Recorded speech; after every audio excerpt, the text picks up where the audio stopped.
Either you are with us or you are with the terrorists. Do you have any people paid by the CIA who are working for television networks? This, I think, gets into the kind of getting into the details, Mr. Chairman, that I'd like to get into in executive session.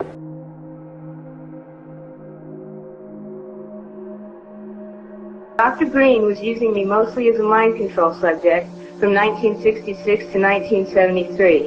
His objective was to gain control of my mind and train me to be a spy assassin. The CIA turned to its scientists and asked them to find a drug which could be used to control people's minds. This is a picture of the kind of documented experiments that were done under MKUltra and related programs. When a child is abused, they begin developing these compartments in the brain. She had 103 electric shock treatments, which permanently erased all memory from age 25 back.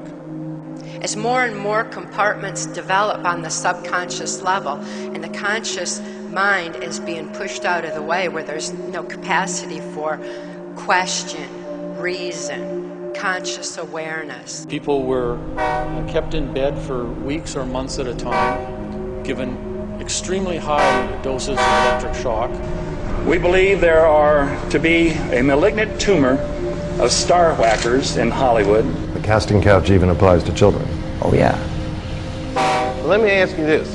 What is happening in Hollywood?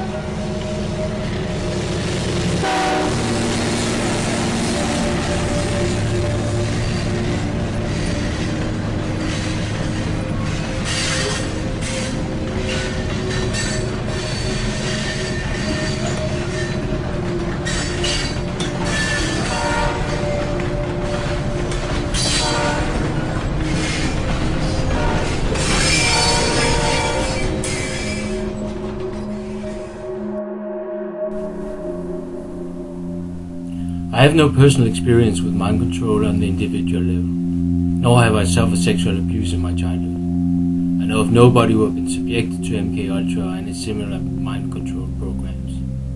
My study of this subject simply began with the sporadic notices in establishment papers about MKUltra, namely the Canadian program that targeted hundreds of people, often Native Americans, for human experiments of the most gruesome kind. Mass graves have been found, shocking testimonies have been aired, and estimated 2 million Americans have been subjected to human experimentation in the search for a method to turn man into a soulless slave. When I decided to study the subject in depth, I came across the book Transformation of America by Cathy O'Brien, co-authored by the man who rescued her from an alleged sex slave program known as Project Monarch. Like Mark Phillips, I can honestly say it is the most horrific experience I have ever heard. Not only was Cathy O'Brien abused, tortured, mutilated and raped over and over again, sometimes by multiple assailants, but she was forced to witness her daughter Kelly subjected to sexual abuse while underage, and forced to do so under the threat of death or worse. I found it to be a story so fantastic and so damning to its subject. After all, there is no deeper instinct in a woman than maternal love. I had to try to suspend my skepticism and find a way to investigate the matter. During my investigation, I began to take an interest in the broader collective aspect of Monarch Mind Control, studying also the fragments of code leaked by other defectors and alleged deprogramming experts who had reverse engineered the mind control progress from victims they had encountered. When I began to compare these codes to symbols and themes found in music, Hollywood movies and fashion, I was astonished to find 100% correlation with some of the most common subliminal messages embedded in these cultural products. Even more astonishing, there's a 100% correlation between the testimony of Cathy O'Brien and some rather complicated theoretical breakdowns, namely the writings of Springmeyer and Wheeler. I dedicate this program to MKUltra survivor Cathy O'Brien and to Mark Phillips, a man who rescued her from the fire, and to Cathy's daughter Kelly, as well as Christine Nicola and all other victims of the MK programs. I have to thank, among others, bloggers Vigilant Citizen and Esoteric Kitten for invaluable work calling attention to this new religious, new world order cult and helping to describe the methodology behind the MK program in the 21st century. I also owe gratitude to Fritz Springmeier and Cisco Wheeler for their detailed reports about the MK procedure, and to Michael Robinette for publishing the declassified MK Ultra documents online. Along with Dr. Colin Ross, these are the most important sources I have found for information about the MK methodology. This documentary is more technical analysis than an actual documentary. I'm aware that O'Brien's testimony is questioned and considered uncorroborated, but studying the documents I have found absolute correlation between her empirical descriptions and the more comprehensive and detailed technical breakdown or reverse engineering of the MK process conducted by Springmeier and Wheeler. I'm also aware that Fritz Springmeier is officially discredited by alleged involvement in illegal activities to overthrow the government, involving possession of marijuana, automatic weapons, and some sort of involvement in a bank robbery. Whether or not the accusations are true, Springmeier and Wheeler remain the most constant and solid technical blueprint for the Monarch technology. As for O'Brien, I've read her testimony in Transformation of America and reviewed her publicly available speeches, and I find no reason to question her credibility. Other sources have appeared online to corroborate O'Brien's story, such as Sarah Anderson. I also owe thanks to all users who have made TV clips and documentaries relating to the infamous MK program available. Under fair use, I have used clips from a variety of TV shows and documentaries, namely Sky One's Secrets of the CIA.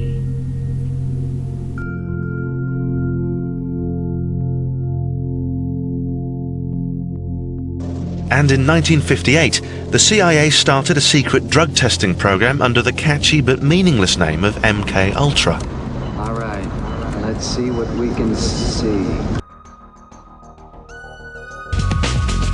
MK Ultra was an attempt by the CIA to harness the power of the mind using whatever they could. It was mainly LSD, sound, sensory deprivation. They even tried clairvoyancy and psychic stuff. It was basically mind warfare is the new great battlefield.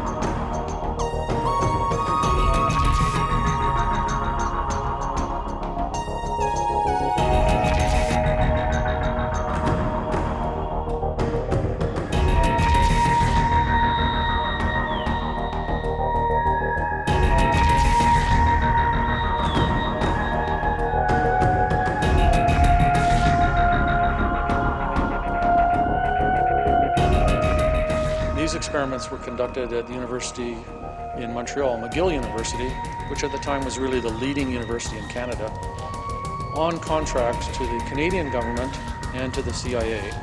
And the purpose of the experiments, obviously, is to figure out how to wipe out somebody's memories permanently if they know things that you don't want them to know.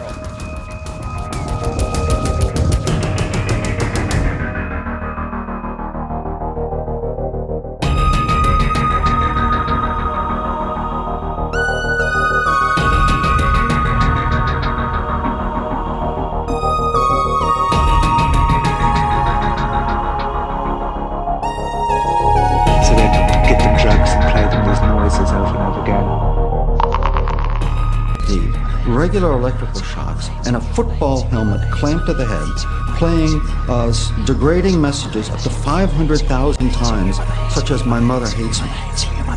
God, no! His motor coordination was disrupted because of the compound's effect.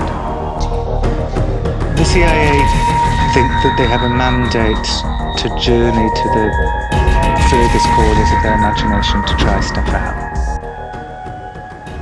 This is just a quick listing of the main declassified projects, which started in the early 50s. Bluebird and Artichoke were actually signed into existence by the director of the CIA in April of 1950, 3 months before the start of the Korean War. So the idea that we only got into this in a reactive defensive kind of mode based on what the North Korean and Communist Chinese were doing to our pilots is is complete lie, complete disinformation, impossible, not true. The institutions that were funded under Bluebird, Artichoke, MK Ultra, and other related programs, almost all of them at the top secret clearance level. So these are not obscure institutions. These are the top medical schools and universities in the country. This is a network of doctors who are presidents of the American Psychiatric Association, editors of leading journals, editors of leading books. It's the grandfathers of psychiatry. It's pervasive, it's institutionalized, it's structured, and it involves all the leaders of American psychiatry for the entire second half of the 20th century. The first known American mind control program was called Project Artichoke, dating back to 1951. The name Artichoke may reflect the multi-layered personality created by trauma, a syndrome known as dissociative disorder or in severe cases, multiple personality disorder, MPD. Artichoke originates all the way back to human experiments conducted by the Nazis. Operation Paperclip brought 1,600 Nazi scientists to USA, where they were employed for research by the US government in branches like NASA and CIA. What very few sources will tell you is that a part of Operation Paperclip was the construction of the first computer. In 1945, along with Nazi researchers, the world's first neural network was smuggled out of Germany by the Allied forces. It was a product of direct invasive experimentation with the human brain. 1 year later, in 1946, USA could reveal the first digital computer called ENIAC, Electronic Numerical Integrator and Computer.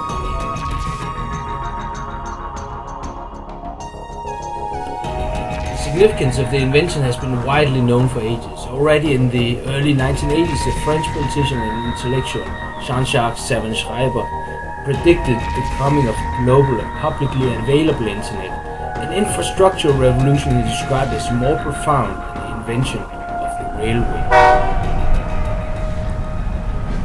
On the morning of May 7, 1945, Germany surrendered, effectively ending World War II in Europe. However, thousands of German military personnel were still left scattered throughout the world. During the war, Germany had developed many advanced technologies, including the V-1 flying bomb, the V-2 rocket, and the Messerschmitt 262 jet fighter. These advancements were kept highly secret, but now that Germany had fallen, they were up for grabs. Germany had already been split into 3 zones of post-war control during the Yalta Conference a couple months before the war ended. This meant that American, Soviet, and English intelligence teams were racing to retrieve as much precious equipment as they could before the division took place. Though America was trying to recover equipment and weapons, the most important of all were the Nazi scientists. The Joint Intelligence Objectives Agency, JIOA for short, was directly responsible for Operation Paperclip, a campaign to get these scientists away from the Soviets so they could work for us in the looming Cold War. However, in order to gain the upper hand, war criminals were never tried, but instead swiftly integrated into the newly formed military-industrial complex. Even some convicted criminals were hired. This raises an important question. Did the integration of Nazis into Cold War America cause an ideological contamination of government?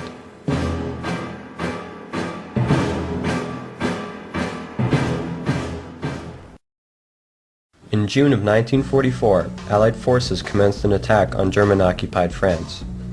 As American troops pushed back the German lines, small groups of intelligence officers known as T-forces followed.